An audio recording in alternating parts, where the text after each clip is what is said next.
A steam-powered vehicle that's always fascinated me is the steam-powered lorry, particularly the overtype version. Overtype really means that the boiler is basically a traction engine type, horizontal and generally mounted in or just above the frames of the vehicle.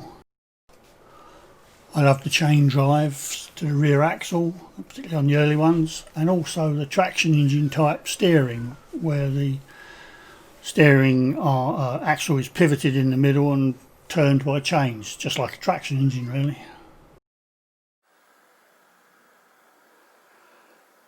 Fourth of August 2020.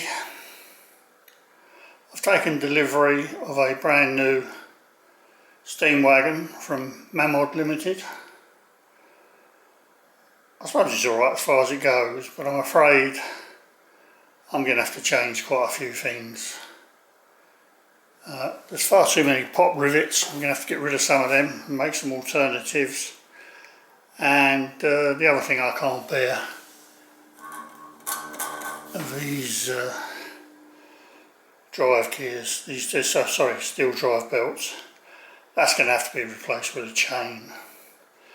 So, and I might also fit some steering gear to it while I'm messing about. So it's a project in the making. I know it's brand new and most people will think I'm a criminal, but it's my money, I can do what I like. Another downside of this thing, and I'm sorry if I'm being a bit grumpy about it, but it didn't come with any instructions to speak of. I mean, they tell you, the bit of paper that it came with tells you absolutely bugger all, nothing. One of the mysteries initially was how on earth you fire it, get the burner in. Until I went to pick it up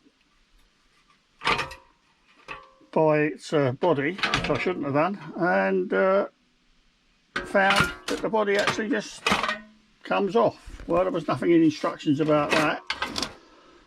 And I actually dropped the blooming thing, but I didn't damage it, fortunately, because it wasn't far, but could have done. And then the burner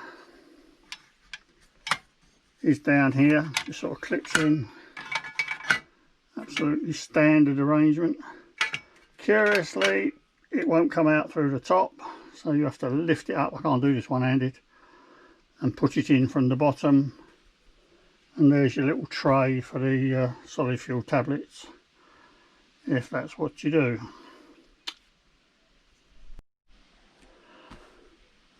What I intend to do, and whether it's an improvement or not remains to be seen, is to get rid of all the prop rivets and replace those with nuts and bolts. I think about 5BA will probably do that.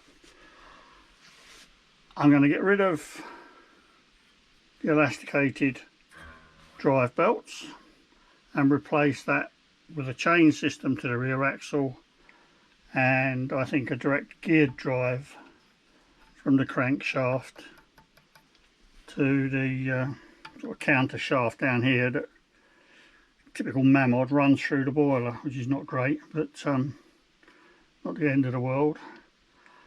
I also intend, if I can contrive it, it's not a lot of room really, but to fit a steering wheel and some steering chains to turn the front axle. It's not my intention to ever really run this thing as such in anger, and I'm just doing all this just for my own amusement. It's easier than starting a project from scratch at my age. 74 next birthday. I don't think it's a very sensible thing to start another 5 or 10 year project, and if there's one thing I hate, it's not finishing what I started. The crank pin is about 91 thou, 3/32 of an inch, give or take. But the hole in the little end, as measured by this drill, is about 110 thou. So like 19 thou bigger than that pin. Don't know why they make them like that, no idea. The other thing is, I've taken the piston out as you can see, and the piston does have two tiny grooves. Unclear to me what the function is there. Could only be, I suppose, to hold a bit of oil perhaps. But I think I'll take one of those grooves and slightly enlarge it and fit an O-ring, and then make a bronze bush. I'll probably drill that out to 1/8 of an inch and fit a little loose bronze bush over in that hole and over this crank. And that bronze bush is a very light finger press fit into the little end on the piston rod. So I should say that lot's good to go. Okay, cylinder now back on, complete O-ring, bronze bush, etc. A couple of misadventures with fitting the pivot pin. They have quite a strong spring, these, so two incidences of the spring and the pivot going into outer space, but fortunately not lost, and everything seems to turn quite well. So I'm happy with that. So far so good. Right, slowly getting to grips with the gear train on this Mammod lorry. And really that's it. These two gears are pinned together. These two gears are pinned together. I haven't pinned this gear to the shaft yet, but I don't know whether this comes out, but you can kind of see that everything begins to turn. The only reason for using this gear, apart from a bit more reduction of course, is that it's a one-off gear that was in my box of miscellaneous gears, and I thought, I don't know what it came from, but with all its holes it sort of looked the part really, candidly. If it turns out that the gear ratio is a bit too low, obviously I can modify that easily by changing the sprockets on this drive shaft and the one that I've yet to fit on the rear axle, so I can actually gear up a bit between these two shafts if this doesn't seem to work out. I mean, I haven't done any calculations.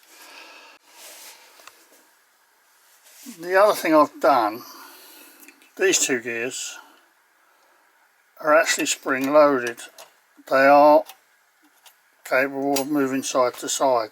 I haven't decided whether to do it or not, but the reason for that is, of course, you can, if I put some fingers on this and the gear is moved, it will actually come out of drive, so that you know, the steam engine can steam without actually driving the rear wheels. Whether ultimately I do put a pair of fingers on this to operate this, I haven't quite got to that point yet. Don't know. The crankshaft is now a little bit shorter and needs to be remade. It's just a plain axle really, so I need to press this off the crank at this end and install a new shaft that will be about 10mm longer. And the reason for that is that the difficult to do it one hand, but the shaft is no longer sufficiently long to fully extend through the pulley, so I need to make that a bit longer. That's a function, of course, because I've got all these gears in here, so the pulley's gone out a bit. The chain drive to the rear axle is now fitted using the Meccano sprockets, and I've also removed the standard Mammod whistle, which always looks a bit silly to my eye, and in its stead I've turned up an adapter and fitted a small pressure gauge for my box of pressure gauges. I think this one's actually broken. I'm not too sure if it even works. It hasn't got a gauge, it hasn't got glass in it, so it might not even work, but it doesn't really matter for these things. Just looks slightly better, and if I don't like it I'll take it out and just fit a blanking plug. So we're moving on.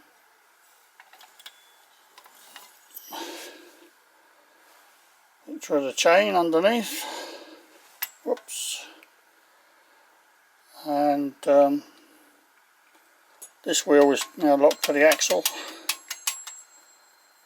so that we've got one fixed wheel and one loose wheel, which is actually how they used to be in prototype really. If you wanted to ever lock it, you had to put a pin in on the early ones. Here they didn't have a differential, so good enough.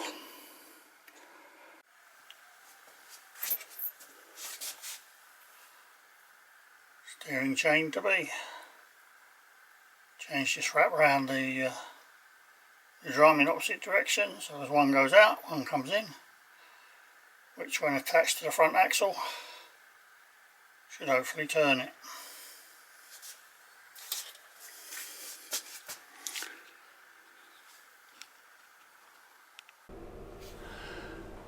You note at this point that I remade the bearings for the fourth geared shaft to give effect to lowering that shaft in the frames, and the reason for that is that the very large gear wheel with the holes in it in its original position fouled the underside of the cab.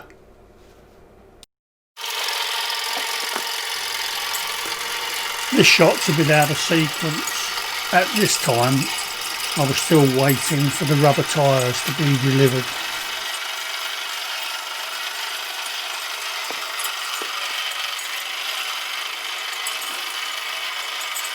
It's a bit too slow. I think I'll have a look at the gearing, but not till the rubber tyres come.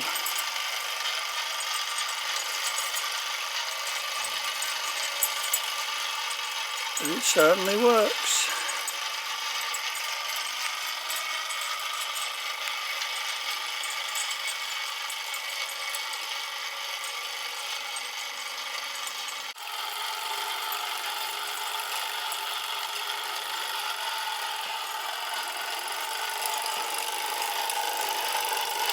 Interesting, the mess I've got is really hot and the cab roof is beginning to severely discolour. I shall have to paint that with some heat proof paint. Don't like the yellow anyway. Keeps getting stuck on the humps.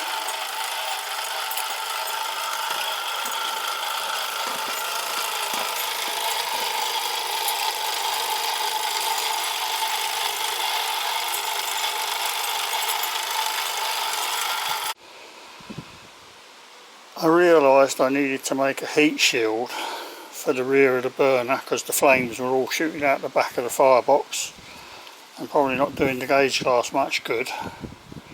So this is out of a piece of brass. I've actually notched this side.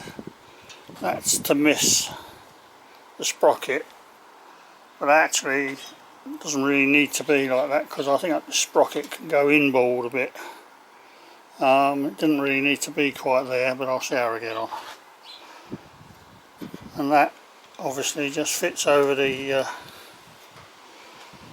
back of the burner and then drops into the two hooks kindly provided by Mammod, and it works very well.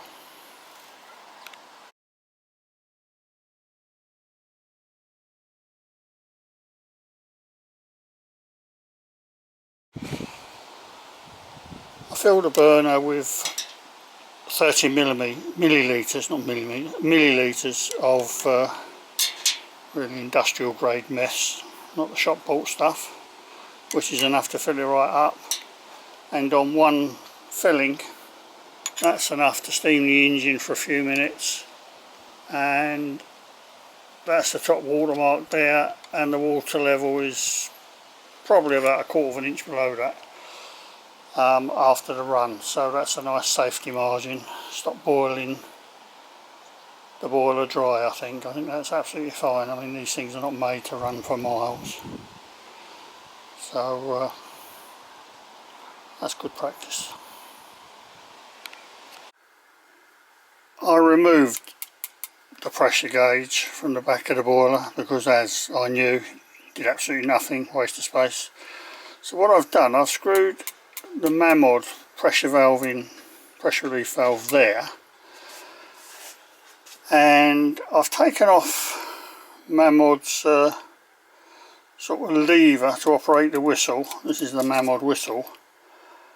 So I've just taken that lever off, just falls off, and just effectively screwed the whistle in here on the basis that it sort of looks like a prototype oversized safety valve.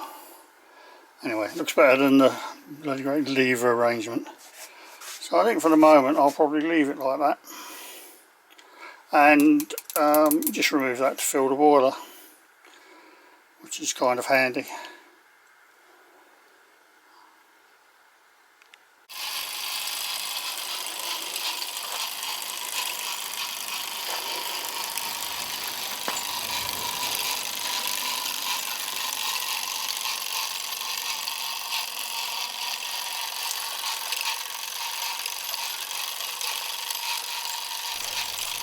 I fitted a smaller size sprocket to the rear axle, which together with the slightly increased diameter of the rear wheels due to the fitting of the rubber tyres means that the model has a little bit more speed, which I think looks a lot better.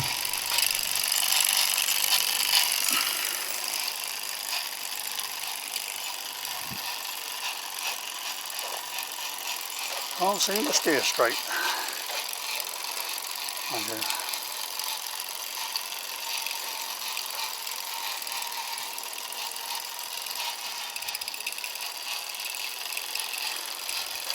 No doubt fitting the rubber tyres to the back has greatly improved traction. I don't think I'm going to fit them on the front wheels.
Not much power in a Mammod, and the lorry definitely runs a bit quicker when it doesn't have a load in the back.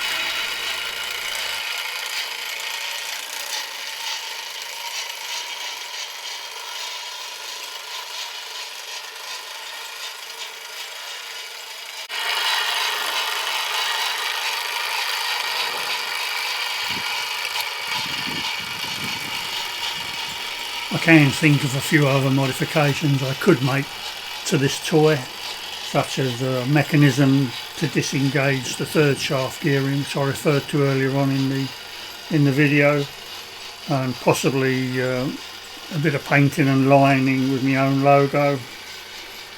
But for the time being I'm going to stop and just call it good. Notwithstanding previous comment, you'll spot that I did paint the cab roof with heat-proof matte black engine paint.